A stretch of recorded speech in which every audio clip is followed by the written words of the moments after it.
Mari kita bersama-sama membaca kitab suci dari Ibrani pasal ke-13. Ibrani pasal ke-13, kita membaca bersama-sama ayat ke-15 dan ayat ke-16. Semua membaca. 1, 2, 3. Sebab itu marilah kita oleh Dia senantiasa mempersembahkan korban syukur kepada Allah, yaitu ucapan bibir yang memuliakan nama-Nya. Dan janganlah kamu lupa berbuat baik dan memberi bantuan, sebab korban-korban yang demikian yang berkenan kepada Allah. Dan janganlah kamu lupa berbuat baik dan memberi bantuan, sebab korban-korban yang demikianlah yang berkenan kepada Allah. Kita berdoa sekali lagi. Tuhan, berkatilah ayat-ayat yang sudah kami baca, supaya menjadi sesuatu pencerahan, sesuatu kekuatan, dan sesuatu yang kami perlukan di dalam hidup di dunia untuk menjalankan kehendak Tuhan. Berkati hamba-Mu yang hina ini, berkati setiap orang yang datang. Siapkan hati kami untuk menerima firman-Mu yang hidup dan yang menghidupkan kami masing-masing. Dalam nama Yesus Kristus, Juru Selamat kami yang hidup, kami berdoa. Amin. Kita telah membicarakan tentang satu korban yang dipersembahkan orang Kristen kepada Tuhan, yaitu korban syukur. Terima kasih, ucapan syukur kepada Tuhan merupakan satu korban yang kita berikan sebagai buah dari bibir orang yang beriman kepada Tuhan. Mereka yang menyebut Yesus sebagai Tuhan pada zaman itu adalah orang yang bersedia mati. Saudara-saudara, serulah nama Tuhan. Serulah nama Tuhan, maka engkau akan diselamatkan. Ini dikatakan oleh Paulus di dalam Rom pasal ke-10 ayat ke-9. Barang siapa yang menyeru Tuhan, Tuhan, dia akan diselamatkan. Tetapi di bawah kerajaan Romawi, di dalam zaman penganiayaan, siapakah yang mau menyebut Yesus Tuhan? Saudara-saudara, jika engkau menyebut Yesus Tuhan, engkau diselamatkan. Engkau bilang saya mau. Tetapi kerajaan Romawi mengatakan, barang siapa menyebut Yesus Tuhan, dipenggal kepala. Engkau masih mau tidak? Maka kita mengerti kitab suci dan konteks keadaan latar belakang yang begitu membahayakan, begitu menakutkan, sehingga orang yang mengatakan Tuhan adalah orang yang bersedia mati, orang yang mau mati syahid karena iman, karena kepercayaan, karena keyakinan memang betul Yesus Tuhan. Saudara-saudara, tidak main-main. Kerajaan Romawi adalah kerajaan yang paling kuat sepanjang sejarah sampai hari itu. Tentara Romawi adalah tentara paling bengis sepanjang sejarah sampai saat itu. Dan konstitusi dan hukum-hukuman yang diberikan kepada manusia adalah hukuman yang paling kejam di dalam sepanjang sejarah sampai hari itu. Bahkan sampai sekarang, yang melawan dipenggal kalau dia penduduknya adalah penduduk Romawi. Kalau dia orang kafir, dipaku di atas kayu salib, digantung, pelan-pelan mengalirkan darahnya sampai 5 hari. Bahkan pernah tercatat 7 hari belum mati. Saudara-saudara, engkau masih mengatakan Yesus Tuhan, engkau masih menyebut Dia, oh Tuhan. Saudara-saudara, sekarang penginjilan yang sangat-sangat dangkal selalu mengatakan panggil Yesus Tuhan, engkau diselamatkan. Panggil Yesus Tuhan, engkau diselamatkan. Tapi saudara-saudara, banyak orang memanggil Yesus Tuhan hanya mau mendapatkan faedah, mendapatkan keuntungan, mendapatkan kesembuhan, mendapatkan profit, mendapatkan kekayaan, kemakmuran dan kejayaan dari Tuhan. Sedangkan Alkitab pada saat itu, barang siapa yang menyebut Yesus Tuhan, berarti mereka harus mengalami bahaya. Bersaksi bagi Kristus sebagai orang yang beriman sungguh-sungguh kepada kebenaran yang diberikan oleh Tuhan. Saudara-saudara sekalian, dan Yesus berkata, jangan kira semua orang yang memanggil aku Tuhan, Tuhan pasti diselamatkan. Pasti diselamatkan. Tidak, karena ada orang pada hari itu, yaitu hari Tuhan kembali ke dunia. Mereka berkata, bukankah demi namamu kami sudah bernubuat? Bukan demi namamu kami sudah mengusir setan. Bukankah demi namamu kami sudah melakukan mujizat? Maka Tuhan berkata, nyala engkau daripadaku. Dari pertama-tama sampai sekarang belum pernah aku mengenal engkau yang melakukan perbuatan jahat. Saudara-saudara, dengan demikian yang disebut menyebut nama Tuhan, menyeru nama Tuhan, itu mungkin bermotivasi berdasarkan seseorang yang perbuatannya jahat sekali. Saudara-saudara, bahkan memakai nama Tuhan, melakukan mujizat, mengusir setan, melayani Tuhan, menjadi penipu-penipu rohani. Yang Tuhan berkata, aku tidak pernah kenal engkau. Tapi juga ada orang menyatakan Tuhan dengan jiwa yang motivasinya bersih dan cinta kepada Tuhan sampai rela mati bagi Tuhan. Itulah orang yang bibirnya menyebut nama Tuhan. Pada waktu Ibrani 13 mengatakan kalimat ini, dia mengatakan syukur kepada Tuhan. Itu merupakan satu korban yang keluar dari bibir orang yang berbuah sebab mereka menyebut nama Tuhan. The fruit of those who call Jesus as their Lord. Saudara-saudara, inilah fruit of your lips. Satu buah daripada bibirmu yang menyebut Yesus Tuhan. Bibirmu yang memuji Yesus Tuhan, juga ada bibir yang bersyukur kepada Tuhan. Berarti kita mengaku Tuhan, kita selalu memasyurkan namanya.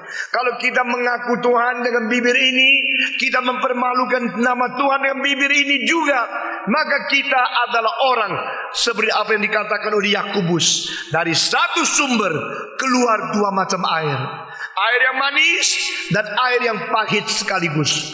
Mungkinkah itu? Tidak mungkin, tidak boleh. Satu sumber mata air cuma satu macam rasa air yang keluar. Biar kita menyebut Yesus Tuhan, kita mengaku Kristen, kita percaya kepada Dia. Kalau demikian mulut kita bukan untuk mengkutuk, bukan untuk memaki, bukan untuk ngomel, bukan bersungut-sungut, tapi untuk bersyukur kepada Tuhan. Saudara-saudara, inilah yang sudah kita lihat.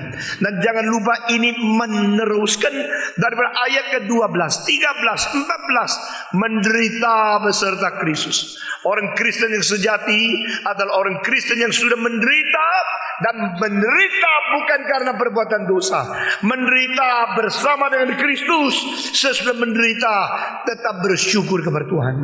Pada waktu engkau di dalam penderitaan, apa yang kau katakan dari mulutmu itu menjadi barometer kerohanianmu. Saudara-saudara, di dalam penderitaan engkau bersungut-sungut, berarti rohanimu tidak pernah matang, tidak pernah mahir, tidak pernah akil balik. Jika di dalam penderitaan engkau bermarah-marah kepada Tuhan, berarti engkau masih berjiwa anak-anak. Apalagi kalau penderitaan itu adalah berasal daripada dosamu yang diadili. Sebaliknya, jika engkau menderita karena Kristus, menderita bukan karena dosamu sendiri, sudah menderita masih bersyukur kepada Tuhan, itu membuktikan rohanimu sudah menjadi dewasa. Nah, ini yang diartikan. Selama berbulan-bulan ini saya coba mencari kaitan antara ayat dan ayat, saya menemukan organic relationship between the verses in the chapter of 13. Saudara-saudara, pasal ini mempunyai satu ciri khas yang tidak ada pada pasal yang lain. Seperti setiap ayat bersifat fragmentaris, seperti setiap ayat berkeping-keping, seperti tidak relasinya. Sebenarnya mempunyai relasi organis yang sangat kuat dan sangat rumit, luar biasa. Bukan saja demikian, di dalam ayat ini dikatakan 3 korban, bukan satu. Korban pertama, korban syukur semua. 1, 2, 3, korban syukur. Korban kedua, korban melakukan kebajikan. Korban ketiga, korban membantu orang lain. Nah, ini 3 hal menjadi inti daripada hidup kekristenan yang sudah mahir. Thanksgiving, to do good and to help others. Saudara, kepada Tuhan saya bersyukur, kepada diriku menjadi saluran berbuat baik kepada orang lain, memberikan bantuan atau memberikan sokongan kepada mereka yang perlu. Ini 3 hal, kepada Tuhan, kepada diri, kepada sesama, dan kepada orang miskin dan orang-orang yang sulit. Saya akan berbicara tentang persembahan yang kedua. Pertama, korban syukur.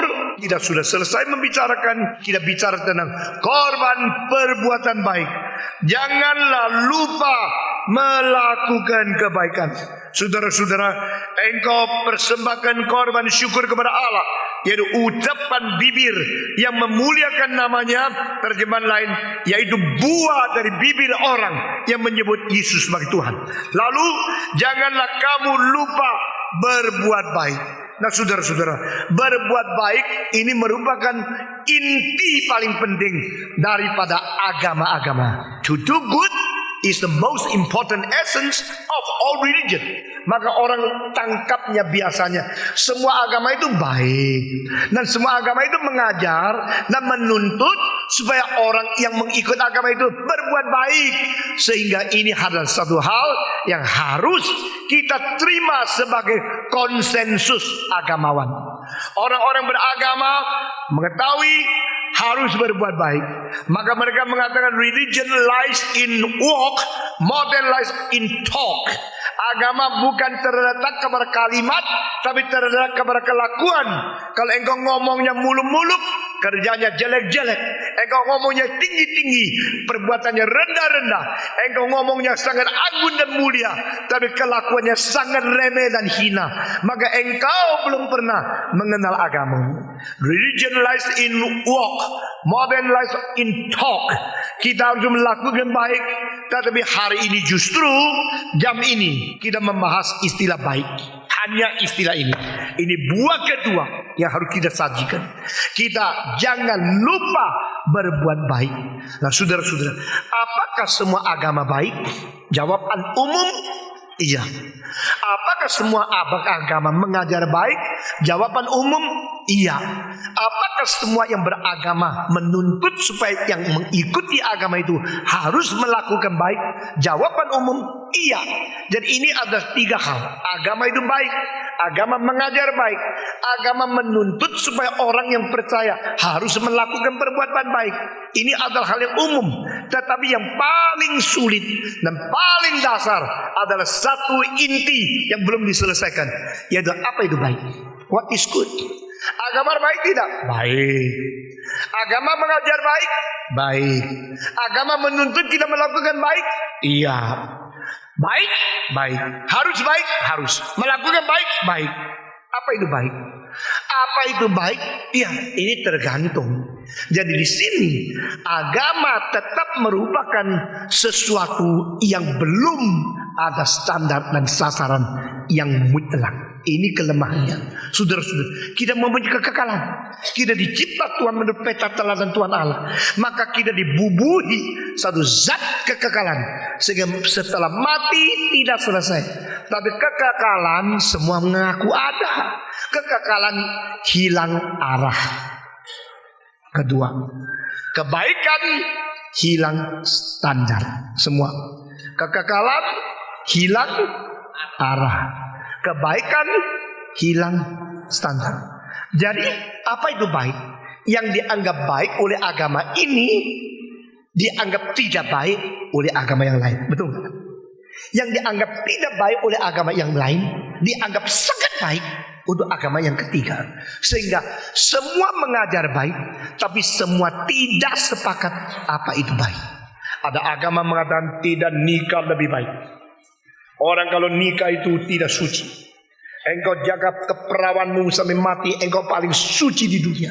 Engkau tidak pernah nikah, tidak pernah hubungan seks, engkau orang yang suci. Lalu ada agama mengajarkan nikah baik kok. Lebih baik nikah dari ngawur kan. Jadi nikah itu baik, menikah itu baik. Lalu nikah bisa melahirkan anak. Nikah bisa melestarikan akan eksistensi umat manusia. Nikah membentuk keluarga yang sangat bagus. Meskipun kadang-kadang cekcok, tetap baik.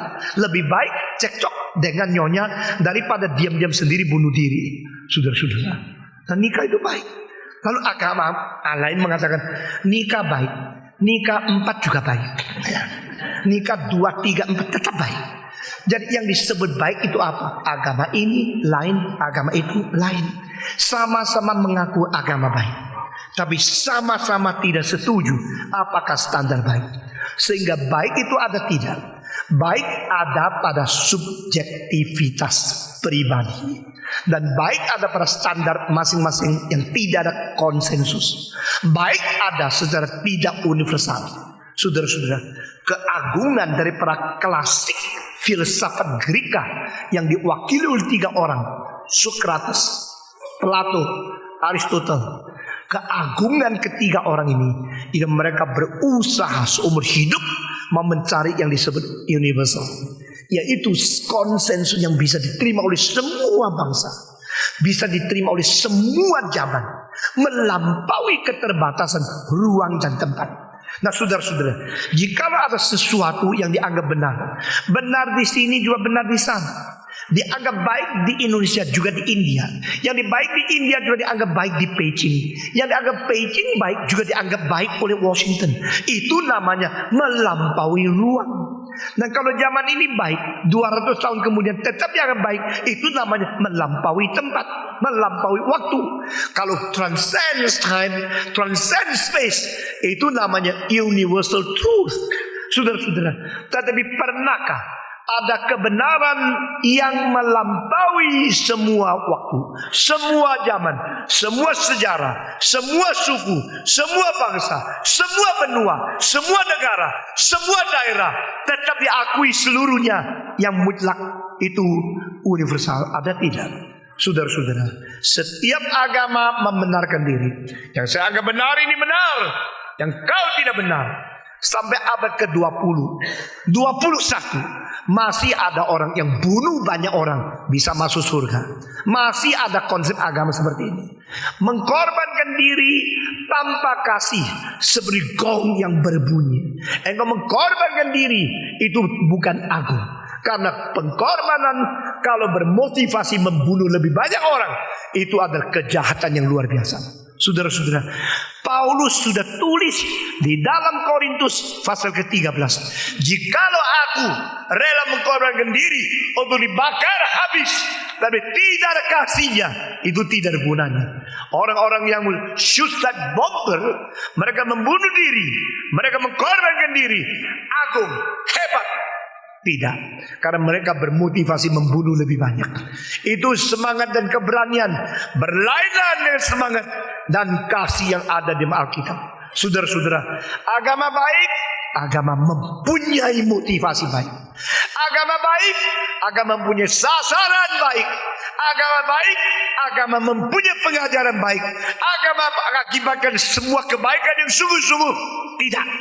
Saudara-saudara, saya harus berani mengatakan yang disebut baik harus dinilai dari Tuhan Allah sendiri melalui firman yang diwahyukan kepada manusia. Orang Kristen mengaku hanya 66 jilid di kitab suci kita. Saudara-saudara, Allah itu satu-satunya yang baik.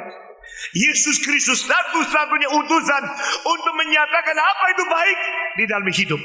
Saudara-saudara, orang yang mengatakan engkau boleh menikah lebih dari satu, kenapa dia sendiri menikah 13? Saudara-saudara, apa itu baik? Semua orang mengatakan saya mau berbuat baik. Baik, apa itu baik? No standard, no standard, no absolute standard, no universal standard, no universal truth to support your goodness in your concept. Konsep kita mengenai baik apa? Satu kali setelah di Kuala Lumpur, seorang muda dari barat, ganteng luar biasa. Begitu dia lihat di sini lebih pendek, lalu dia lari ke sini terombol. Saya mengatakan kepada dia, that's not good. Engkau tidak antri, engkau terombol begitu kasar. That's not good. Dia menjawab apa? Not good for whom? Tidak baik untuk apa? Maksud dia baik untuk dia, tapi tidak baik untuk orang lain. Saya menjawab, not good for you. Tidak baik untuk kamu. Orang mengatakan baik untuk saya, asal saya dapat untung, apa saya dapat profit, asal saya dapat kemakmuran, itu baik. Itulah karena baik sudah dinodai, baik sudah dicampuri dengan egoisme, baik sudah dicampuri dengan egosentrik, satu pikiran diri, maka baik tidak lagi mutlak. Saudara-saudara sekalian, apa Apa sih baik? Kalau saya memberikan kuliah tentang Sanam Bonum, memberikan kuliah tentang baik, mungkin kira perlu 5 jam, 10 jam menelusuri apa yang pernah dibicarakan oleh Plato, oleh Socrates, oleh filsafat barat dari kuno sampai klasik, sampai kepada medieval, lalu Kristen, sampai zaman ini, sampai modern dan postmodern. Itu baik mengalami peralihan definisi begitu banyak. Saudara-saudara sekalian, apa sih itu baik? Mari kita pikir lebih tuntas. Setiap istilah, setiap kalimat, setiap ide yang pernah kita disentuh dan dirangsang, mari kita baik-baik memikirkan berdasarkan wahyu dari Tuhan, sehingga kita menjadi orang bertanggung jawab. Saudara-saudara sekalian, orang yang dangkal tahu istilah itu dan tidak berdefinisi, karena dia hanya ambil konsep secara umum lalu tidak memikir lagi. Inilah gereja, inilah mimbar yang terus menerus merangsang Anda berpikir, bertanggung jawab, membandingkan, dan harus menghadap kepada Tuhan. Man is only being to react before God. Manusia adalah satu-satunya makhluk yang harus bertanggung jawab kepada Tuhan secara pribadi. Manusia adalah satu-satunya makhluk yang berkapasitas mungkin berespons kepada semua yang diutarakan oleh Tuhan. Saudara-saudara, apakah agama baik? Iya. Apakah agama mengajar baik? Iya. Apakah agama menuntut kita menjadi baik? Iya. Tapi tanya lebih tuntas, apa itu baik? Saudara-saudara, semua harus bungkam, semua harus tutup mulut, karena Roma pasal 3 ayat 10 sampai 12. Allah berkata, aku dari surga melihat ke bawah, ada tidak orang baik, ada tidak orang benar, ada tidak orang menjalankan kebenaran. Jawaban, seorang pun tidak ada. Not even one man on the earth is good. Tidak ada baik. Saudara-saudara, mari kita tidak melihat gejala agama. Kita bukan hanya menerima mentah-mentahan bungkusan agama. Mari kita melihat hati Tuhan, wahyu yang turun dari surga. Berkata, aku melihat, adakah yang baik? Dan Tuhan menjawab dari surga, seorang pun tidak baik. Not even one man is good on this earth. Not even one man is doing righteousness. Tidak ada satu yang melakukan kebenaran. Tidak ada satu yang baik. Tidak ada satu yang mengerti kebenaran. Not even one man understand the truth. Satu pun tidak ada. Semua bohong, semua penipu, semua tidak jujur. Lalu engkau mengatakan, kalau begini agama untuk apa? Apa itu agama? Agama kan mencari Tuhan, mencari kebenaran. Oh, memang tidak baik, tapi mencari baik kan? Betul. Saudara-saudara, saya sangat setuju. Pada waktu saya berkhotbah di Lausanne Conference, demikian John Stott juga berkhotbah di Lausanne Conference. Saya berkhotbah dengan judul Sin and Lostness. Sampai hari ini masih disimpan datanya di internet Lausanne Committee. Saudara boleh cari sendiri. Apa yang makalah saya dalam bahasa Inggris tetap disimpan terus di dalam datanya. Dan John Stott di dalam mentafsirkan pasal 3 dari rumah saya memperhatikan, muncul satu kalimat, saya kaget dan saya setuju 100%. Dia mengatakan, religion is not seeking after God. Religion is the effort to try to escape from God. Agama bukan mencari Allah. Agama adalah usaha manusia melarikan diri dari Allah. Saya tidak pernah bisa menemukan istilah lebih tajam daripada kalimat itu. Di dalam agama, aku mencari Allah. Aku mencari Allah. Benar? Tidak. Di dalam agama, manusia mencari selamat, mencari bahagia. Dan agama daripada teologi kemakmuran yang tidak bertanggung jawab mengajar orang Kristen mencari kekayaan. Agama bukan mencari Tuhan. Religion is not seeking after God. Religion is human effort, try to escape from God. Manusia berusaha melarikan diri dari Allah. Karena apa? Sudah ada agama kan? Maka Tuhan jangan hukum saya ya. Kan saya orang beragama. Jangan buang saya ke neraka. Jangan taruh saya di kamar api. Saya sudah beragama. Saya sudah beragama. Saya ke tempat ibadah. Saya sudah ada agama. Jangan lagi hukum saya. Itulah manusia. Saudara-saudara, di sini katakan jangan lupa berbuat baik. Saya gentar. Setiap kali kalimat-kalimat perintah dari Tuhan saya baca, saya tidak bisa baca begitu saja lewat. Saya harus memikir sampai tuntas. Saya tidak bisa khotbah hanya hafal ayat. Saya berkhotbah harus mengajak saudara bergumul bersama dengan saya supaya kita pada satu hari bertanggung jawab di hadapan Tuhan. Kalau enggak, mengapa Tuhan pilih saya menjadi pendetamu? Kalau bukan demikian, apa sebenarnya Tuhan atur engkau datang ke gereja ini? Saya harus bertanggung jawab. Apa yang saya mengerti dari firman Tuhan, saya ajak, saya share, saya membagi-bagikan supaya kita sama-sama bertanggung jawab kepada Tuhan. Jangan lupa berbuat baik. Apa itu baik? Dan mungkinkah manusia berbuat baik? Engkau bilang tidak ada satu yang baik. Tidak ada satu yang baik. Bukan saja diwahyukan melalui Daud di dalam Mazmur 2 kali. Lalu di dalam Roma pasal 3 10-12 dikutip 1 kali, diulangi lagi di perjanjian lama. Lalu keluar dari mulut Yesus Kristus yang menjawab orang muda yang ngawur tapi kelihatan paling terpelajar, learned, so learned, considered the most learned, yang paling akademis, yang paling pintar, berlutut, rendah hati, dan berkata kepada Tuhan, oh guru yang baik. Langsung Tuhan sapu habis konsep itu. Kenapa sebut aku guru yang baik? Tahu tidak?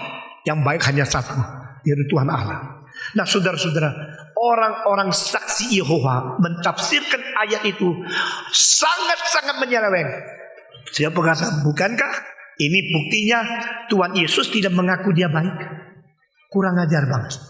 Saudara-saudara, Yesus menjawab orang muda itu, mengapa sebut saya baik? Tahukah kalau yang baik cuma satu, yaitu Allah? Itu bukan Tuhan Yesus menyangkal dia baik. Dia cuma tanya, kenapa kamu sebut saya baik? Apakah kamu tahu saya adalah Allah yang jelma menjadi manusia? Itu maksudnya. Oh cilakalah orang yang ngerti kitab suci lalu berani khotbah dengan sembarangan. Mereka pasti akan dihukum lebih berat daripada orang biasa. Saudara-saudara, ini prinsip Alkitab. Dari Yakobus dengan jelas, jangan di antara kamu banyak yang suka menjadi guru karena akan menerima hukuman lebih berat. Saudara-saudara sekalian, dan Petrus berkata mengenai saudara kita yang kekasih Paulus menerima wahyu yang begitu dalam dari Tuhan. Barang siapa yang tidak mengerti apa yang ditulis oleh Paulus dan mentafsirkan sembarangan, dia hanya membinasakan diri sendiri. Ini semua kalimat membuktikan mimbar itu terlalu anggun, mimbar itu terlalu penting, mimbar itu terlalu dahsyat, dan mimbar ini sangat kritis. Jikalau kita sembarangan mentafsirkan kitab, kita akan mendapatkan hukuman lebih berat, bahkan membinasakan diri sendiri. Itu semua Paulus berkata kepada Timotius, be aware of you yourself and your teachings, because by doing this you can save yourself and save others. Dengan engkau memperhatikan dirimu dan ajaran-ajaran kau yang kau ajarkan, engkau bisa menyelamatkan diri dan menyelamatkan orang lain. Karena pengajaran yang benar, kebenaran yang dari Tuhan, itu merupakan sesuatu dasar kita mengenal keselamatan. Saudara-saudara sekalian, baik. Apa itu baik? Baik menurut orang Farisi yaitu melakukan Taurat. Oh, nah ini satu solusi yang besar.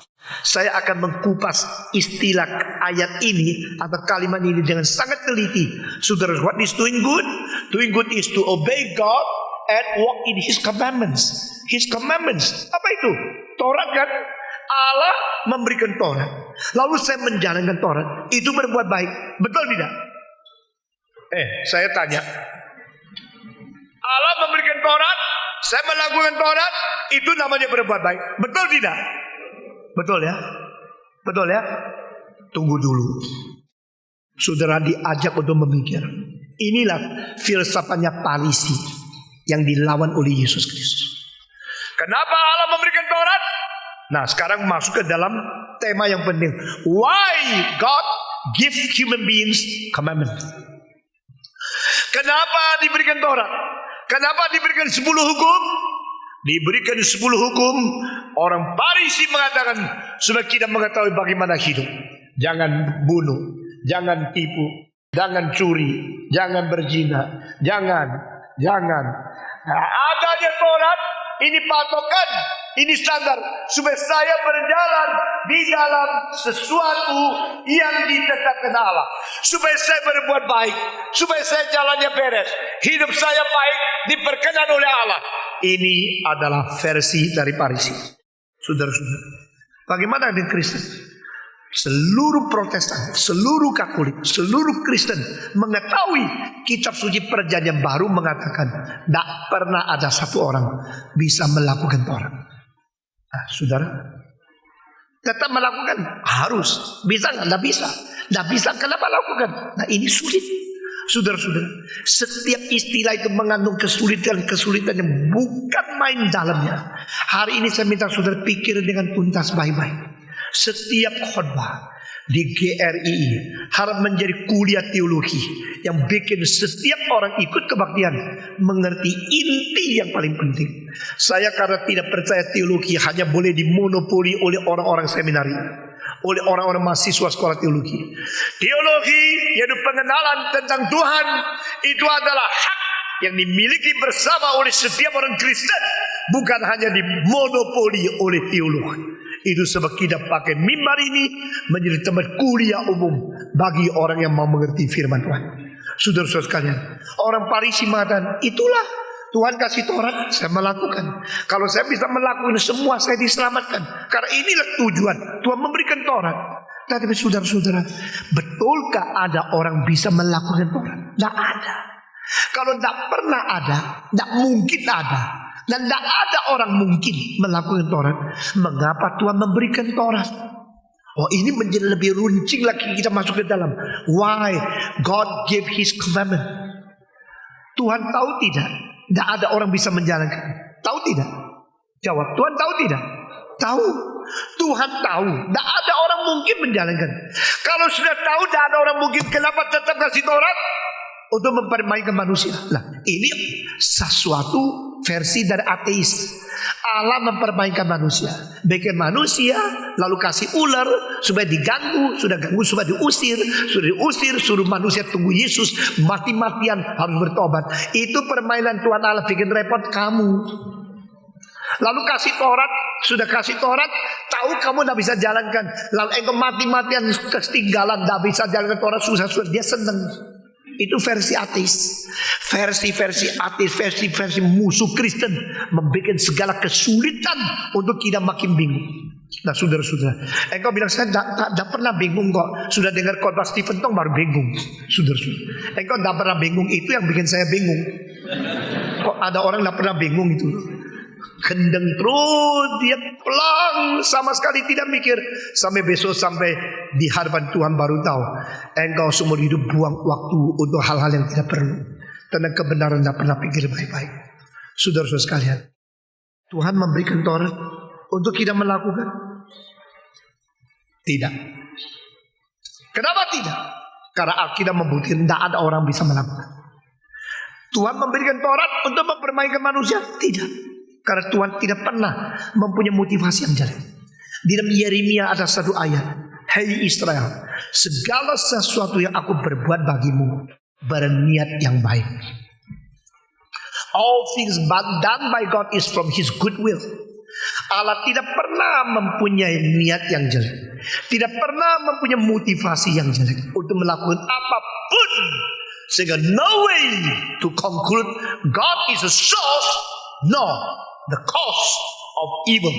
Saudara-saudara, ini harus kita pegang dengan teguh. Allah bukan sumber kejahatan, Allah bukan penyebab kejahatan, Allah tidak menciptakan kejahatan. Allah itu adalah Allah yang baik. Our God is good God, absolutely good God, and what He's doing, everything He does is according to His good will only. Saudara-saudara, kalau demikian saya mau tanya lagi, Allah memberikan Taurat untuk apa? Tahu manusia Anda bisa lakukan kan?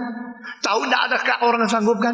Tahu manusia tidak mungkin melakukan kebajikan di dalam jalankan Taurat. Lalu Allah memberikan Taurat untuk apa? Untuk mempermainkan juga bukan. Untuk bermotivasi juga bukan. Mengapa Allah memberikan Taurat? Saya kaget pada waktu saya kira-kira umur 18. Baca satu buku dari Osmanli, tulis satu kalimat. Allah memberikan Taurat supaya sengaja manusia boleh jatuh di dalam pelanggaran. Loh, ini apa ini? Allah memberikan Taurat untuk supaya manusia melanggar Taurat. Supaya kamu kesandung. Sudah kesandung, baru lu tahu lu lemah. Waktu you tahu lu lemah, baru tahu you perlu Tuhan Yesus. Nah, belakangnya itu baik. Kalau saya tahu saya sakit, saya perlu dokter. Kalau saya tahu sakit, saya perlu obat. Kalau saya tidak sadar saya perlu obat, saya akan mati di dalam penyakit. Kalau saya tidak sadar saya sakit, saya akan mati binasa tanpa pertolongan. Tapi karena saya sadar saya sakit, saya perlu, maka saya ke dokter. Orang sakit perlu dokter. Ini kalimat Yesus Kristus. Itu good, bagus itu. Tetapi kalau Allah memberikan Taurat supaya manusia melanggar, kesulitan teologis itu apa? God is not a good God. Allah mempunyai motivasi yang jelek. Masakan Allah mempunyai motivasi yang jahat? Karena orang yang bermotivasi yang jahat lebih jahat daripada apa yang dia inginkan daripada orang lain yang berbuat jahat. Karena dia menjadi penyebab. Ini berlanggar dengan semua teologi yang sesuai dengan seluruh kitab suci.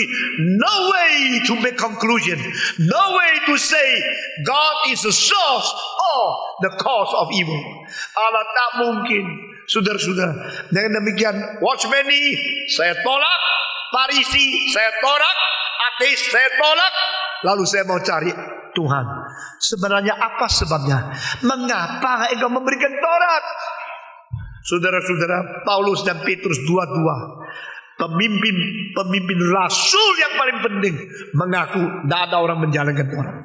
Paulus berkata, segala sesuatu yang kita sudah langgar dan tidak ada seorang pun yang bisa menjalankan Taurat, sekarang sudah disediakan Kristus.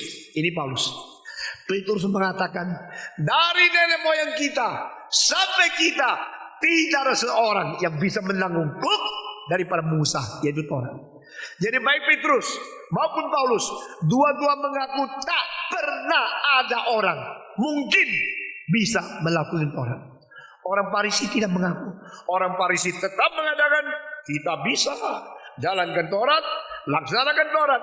Itulah kebajikan. Kalau engkau melakukan kebajikan dengan jalankan Taurat, engkau akan diselamatkan. Maka mereka berusaha tuntut diri untuk melakukan Taurat, berbuat baik. Berbuat baik akan diselamatkan. 10 hukum dah cukup. Diperkembangkan menjadi 280 lebih. Diperkembangkan akhirnya seluruhnya disimpulkan adalah 620 lebih. Saudara-saudara, 612 hukum itu kepenuhan seluruh tuntutan Tuhan untuk mereka. Jadi orang Farisi berusaha menghafal 1, 2, 3, 4 sampai 500, 600 semua. Lalu mereka menjalankan. Akhirnya apa menjadi pengetahuan mereka? Dianggap itulah tuntutan akademis. Sudah cukup, jalan tidak jalan. Toh manusia ada kelemahan. Mereka mengampuni diri dan mempunyai pengetahuan yang tinggi.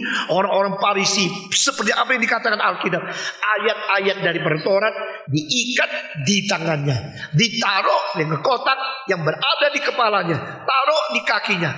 Padahal itu semua artinya apa? Artinya taruh di dahimu, ingat selalu firman Tuhan. Taruh di tanganmu berarti betul-betul kerja segala sesuai berdasarkan firman Tuhan. Taruh di kakimu berarti perjalananmu jalanlah apa yang sebenarnya yang berkenan kepada Tuhan. Tetapi tidak berarti engkau bisa menjalankan kebajikan secara penuh. Mereka tidak ngerti. Mereka anggap itu ada letter luck atau harafiah. Betul-betul bikin kotak, ayat Shema ditaruh di dalam, diikat di sini, diikat di sini, diikat di kaki. Lalu mereka menganggap saya paling benar karena saya sudah menjalankan firman Tuhan. Saudara-saudara, jangan lupa melakukan perbuatan baik. Orang Farisi bilang saya sudah, Paulus bilang belum, Petrus bilang tidak mungkin, Yesus bilang tidak ada. Tuhan Allah mengatakan tidak ada satu orang berbaik. Lalu saya tanya, Allah memberikan Taurat untuk apa? Saudara-saudara, dengar kalimat di bawah ini. 2 hal. Pertama, Allah memberikan Taurat supaya manusia mengetahui Allah itu adalah Allah yang baik, Allah yang suci, dan Allah yang adil. Semua 1, 2, 3. Allah memberikan Taurat supaya manusia mengetahui Allah adalah Allah yang baik, Allah yang suci, dan Allah yang adil. 3 sifat ilahi yang penting dan dasar ini menjadi motivasi pemberian Taurat. Saudara, engkau tanya, Pak Stephen Tong, dari mana engkau mengambil kesimpulan ini? Ini dari Roma pasal ke-7. Saudara-saudara, Roma pasal ke-7 mengatakan dari Taurat kita mengetahui Allah itu suci, Allah itu baik, dan Allah itu adil adanya. Maka inilah motivasi memberikan Taurat. All manifestation, all revelation from God is to manifest, is to introduce, is to reveal who God is. Sebab kita melalui firman-Nya kita mengenal Dia. Jadi melalui Taurat kita mengatakan Allah itu Allah yang suci, Allah yang adil, dan Allah yang baik. Saudara-saudara, tidak ada ajaran, tidak ada kitab suci dari agama yang lain mungkin memberikan kepada manusia pengertian dewa mereka itu suci, dewa mereka itu baik dan adil seperti Allah. Tidak ada. Karena memang dewa mereka itu bayang-bayangan dari pikiran manusia yang sudah berdosa. Seperti apa yang dikatakan oleh Ludwig Feuerbach, all gods are projected from human imagination in the absolute form. Manusia dengan mutlak memikirkan sesuatu secara antroposentris. Kita mempunyai konsep keadilan, maka kita proyeksikan kepada satu keadilan yang mutlak, lalu mengatakan itulah Allah. Dengan demikian Ludwig Feuerbach seolah-olah berkata Allah itu dicipta oleh manusia menurut peta dan teladan manusia sendiri. Alkitab balikkan. Alkitab yang aslinya mengatakan manusia dicipta Allah menurut peta teladan Allah. Saudara-saudara, maka pada waktu Allah memberikan kepada manusia Taurat, di situ apa itu suci, apa itu adil, apa itu baik tercantum di dalam perintah-perintahnya. Sehingga manusia melalui hukum Taurat mengenal Allah adalah Allah yang suci, Allah yang baik, dan Allah yang adil. Kedua, Taurat diberikan supaya manusia mengetahui manusia sudah melanggar. Nah, saudara-saudara, Taurat diberikan bukan supaya manusia melakukan kebaikan, tapi membuktikan manusia sudah melanggar. Bukan mengatakan manusia boleh menjalankan atau mengatakan manusia boleh melanggar, tapi sudah langgar. Taurat seperti X-ray, Taurat seperti ronsen.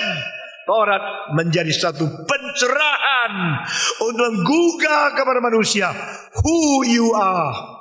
Saudara-saudara, itulah sebab Calvin mengatakan mengenal Allah dan mengenal diri. To know God and to know ourselves. The moment when you truly know God, at the same time from knowing God, you know yourself. Demikian seluruh sistem sama. Allah memberikan Taurat supaya kita mengenal siapa Dia. Demikian melihat Dia siapa, langsung mengetahui siapa kita. Begitu melihat Allah itu suci, langsung sadar saya tidak suci. Begitu mengenal Allah itu baik, langsung insyaf saya tidak baik. Begitu mengenal Allah itu adil, langsung mengaku saya tidak adil. Saudara-saudara, itu sebab kita berada di dalam keadaan status sudah langgar, sudah berdosa, sudah tidak suci, sudah tidak baik, sudah tidak adil. Maka kita perlu keselamatan, bukan perlu pengajaran. Ini bedanya Kristen dengan agama yang lain. Saya kira ini merupakan satu kuliah yang sangat penting. What is good? What is goodness? Goodness is not imagination of the absolute idea in philosophy. Goodness is something not true in what is taught by the religions as human unachieved ability. Goodness adalah essence of God Himself. Dan goodness manifested in the teaching of commandments. Sekaligus melihat Taurat, kita tahu Allah itu baik dan suci dan adil. Sekaligus kita harus sadar kita tidak suci, kita tidak adil, kita sudah melanggar. Sehingga Taurat mempunyai dua fungsi. Pertama, menyatakan sifat ilahi. Kedua, menyatakan kejatuhan manusia sebagai suatu fakta yang harus diakui. Lalu fungsi positif dari Taurat membawa kita kepada Yesus Kristus. Saudara-saudara, tetapi herannya, di tengah-tengah sesudah berikan Taurat beratus-ratus tahun, sesudah Musa memberikan Taurat lebih dari 900 tahun, mendadak Tuhan kirim satu orang nabi. Nabi itu mengatakan, "Hei manusia, Allah sudah memberitahu kepada kamu apa itu baik." Bukan Taurat. Allah sudah menunjukkan kamu apa itu baik. God shown you already what is good. Apa itu baik? Nah, ini satu kali saja muncul di dalam seluruh kitab suci. Mari kita membaca Nabi Mika pasal ke-6 ayat ke-8. Ini ayat yang penting sekali. Kita bicara tentang kebajikan dari agama, akhirnya kita lari kepada apa yang Tuhan tuntut, tetapi bukan di Taurat. Ayat 8. Saya membaca satu kali, saudara menyusul. "Hai manusia, telah diberitahukan kepadamu apa yang baik dan apa yang dituntut Tuhan daripadamu. Selain berlaku adil, mencintai kesetiaan, dan hidup dengan rendah hati di hadapan Allahmu." Semua, 1, 2, 3. "Hai manusia, telah diberitahukan kepadamu apa yang baik dan apakah yang dituntut Tuhan daripadamu. Selain berlaku adil, mencintai kesetiaan, dan hidup dengan rendah hati di hadapan Allah." Saudara-saudara, kalau saya tanya, apa itu baik? Apa definisi baik? Apa artinya baik? Di seluruh kitab suci, ayat yang paling penting ini. Saudara, this is the most important verse in the whole Bible about goodness. Hei manusia. Kenapa tidak katakan hei Israel? Kenapa tidak katakan hei Yudas? Kenapa dikatakan hei manusia? Di sini dia menunjukkan ini ada perintah untuk seluruh muka bumi. Tidak peduli engkau Yahudi, tidak peduli engkau komunis, tidak peduli engkau beragama, tidak peduli engkau ateis atau tidak. Di sini adalah satu tuntutan, satu petunjukan, sesuatu perintah dari Tuhan untuk seluruh umat manusia. Hey human beings, the whole mankind, be aware. Allah sudah menunjukkan kepada kamu apa itu baik. 4 hal. Pertama, melakukan keadilan. Kedua, suka dengan bukan kesetiaan yang aslinya, penuh dengan kemurahan hati. Ketiga, rendahkan dirimu di hadapan Tuhan. Keempat, berjalan dengan Allahmu. Walk with God. Saudara-saudara, apa itu baik? Pertama, lakukan keadilan. Kedua, cintailah kemurahan. Ketiga, rendah hati di hadapan Tuhan. Keempat, berjalan dengan Dia. Ini baik. Saudara-saudara, Ibrani sebelum selesai mengatakan bersyukur kepada Tuhan dan berkata, jangan lupa berbuat baik. Engkau bilang, oke, saya berbuat baik. Saya sudah kasih 5 rupiah sama pengemis. Saya sudah memberikan pertolongan kepada orang lain. Saya sudah membantu orang yang melakukan kejahatan. Saya juga membantu orang yang berada di bencana alam. Itu berbuat baik. Nanti dulu, ini baik. Allah mengatakan berbuat baik. Apa itu baik? 4 hal. Pertama, lakukan keadilan. Kedua, cintai kemurahan. Ketiga, rendahkan dirimu di hadapan Allah. Keempat, berjalan bersama Tuhan. Semua 1, 2, 3. Pertama, lakukan keadilan. Kedua, cintailah kemurahan. Ketiga, rendahkan dirimu di hadapan Allah. Keempat, berjalan dengan Tuhan. Mari kita berdiri. Bapa terima kasih, Bapa terima kasih, Bapa di dalam surga, beri terima kasih. Mari kita buka suara berdoa, minta Tuhan memberkati kita. Tuhan kasihan kepada kita. Tuhan tolong kita mengerti kebenaran, mengerti firman-Nya, bertumbuh di dalam hidup berkenan kepada Tuhan, dan berdoa khusus supaya kita boleh berbuat baik, boleh bersyukur kepada Tuhan, boleh membantu orang lain, menjadi orang yang berkenan di hadapan Tuhan, sesuai korban-korban yang seharusnya kita sajikan di hadapan Tuhan Allah sebagai orang yang percaya kepada Dia. Mari kita berdoa bersama-sama. Berdoa bersyukur untuk kebaktian Tuhan pimpin. Berdoa untuk pengertian yang kita terima. Berdoa untuk apa yang boleh kita lakukan. Semua buka suara. Mari kita berdoa bersama-sama.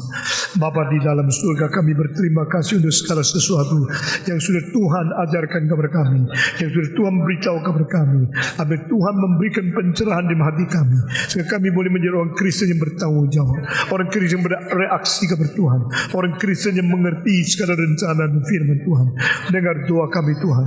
Begitu banyak waktu kami kira kami baik, banyak waktu kami kira saya sudah melakukan hal yang baik, tapi Tuhan yang mengetahui apakah kami sudah melakukan keadilan, apakah kami masih mencintai kemurahan, apakah kami masih merendahkan diri di hadapan Tuhan, dan kami boleh berjalan bersama-sama dengan langkah Tuhan. Dengar doa kami Tuhan. Kami serahkan semua ini ke dalam tangan Tuhan. Berkati kami masing-masing dalam nama Yesus Kristus, penebus dan juru selamat kami yang hidup. Amin.